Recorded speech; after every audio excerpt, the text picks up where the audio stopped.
कोल्हापूर जिल्हा माध्यमिक व उच्च माध्यमिक शाळा तसेच शिक्षकेतर सेवक संघ, कोल्हापूर जिल्हा मुख्याध्यापक संघ, संस्थाचालक संघ इत्यादी शैक्षणिक व्यासपीठ व शिक्षण क्षेत्रात काम करणाऱ्या सर्व संघटनांनी मिळून आज जिल्हाधिकारी कार्यालयासमोर धरणे आंदोलन केले।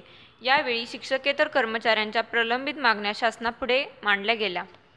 शासनाकडून माध्यमिक शाळा संहिता 1981च्या सेवा शर्तीच्या नियमावलीनुसार पदभरती केली जात होती।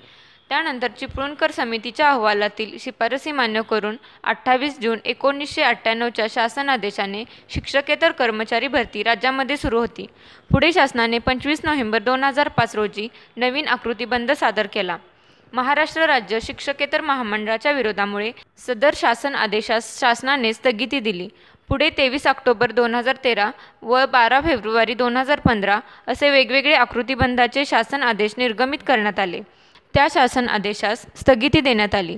असे असताना देखील महाराष्ट्र शासनाने 11 डिसेंबर 2020 रोजी राज्यातील माध्यमिक शाळांमधील चतुर्थ श्रेणी कर्मचाऱ्यांच्या भरतीबाबतचा शासन आदेश निर्गमित करण्यात आला। सदर आदेशामध्ये चतुर्थ श्रेणी कर्मचाऱ्याची नियुक्ती ही मानधन तत्वावर करण्यात येईल। ग्रामीण भागामध्ये ₹5,000, निमशहरी भागासाठी ₹7,500 व शहरी भागासाठी ₹10,000 असे मानधन देण्याचा निर्णय घेण्यात आला।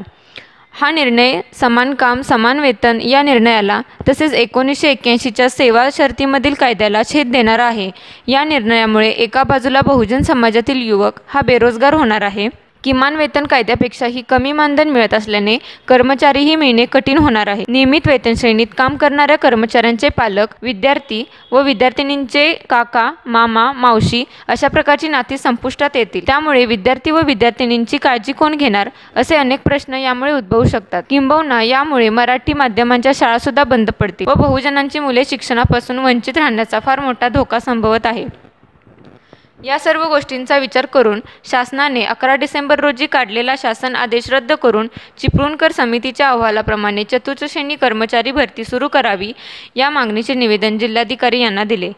यावेळी मुख्याध्यापक संघ सेक्रेटरी दत्ता पाटील, शैक्षणिक व्यासपीठ सभाध्यक्ष SD लाड, महाराष्ट्र राज्य शाळा कृती समितीचे कार्याध्यक्ष बाबासाहेब पाटील आदी उपस्थित होते। मी जगदीश विश्वास शेळके, लोकसभा कबड्डी महासंघ कोल्हापूर जिल्हाध्यक्ष। दिनांक 11 डिसेंबर 2020 रोजी जो चतुर्थ श्रेणी व प्रयोगशाळा बाबतीत जो शासन निर्णय झाला त्या निर्णयाविरोधात आज एक दिवसाचं धरणे आंदोलन विविध संघटनेच्या माध्यमातून इथं होत आहे। वास्तविक पाहता बघायला गेलं तर शासनाच्या चालढकलपणा जो आहे हे साफ दिसून येत आहे। वास्तविक 2023 ऑक्टोबर 2013 रोजी महासंघाच्या वतीनं सदर ज्या आकृतीबंधाविषयी महासंघाच्या वतीनं मुंबई उच्च न्यायालयामध्ये केस याचिका दाखल केली होती आणि याचिका दाखल केल्यानंतर त्यानंतर अवमान याचिका दाखल केली होती आणि या अवमान याचिका दाखल केल्यानंतर काही भरपूर संघटना लोकांनी या आकृतीबंधाविरुद्ध विरोध केला होता।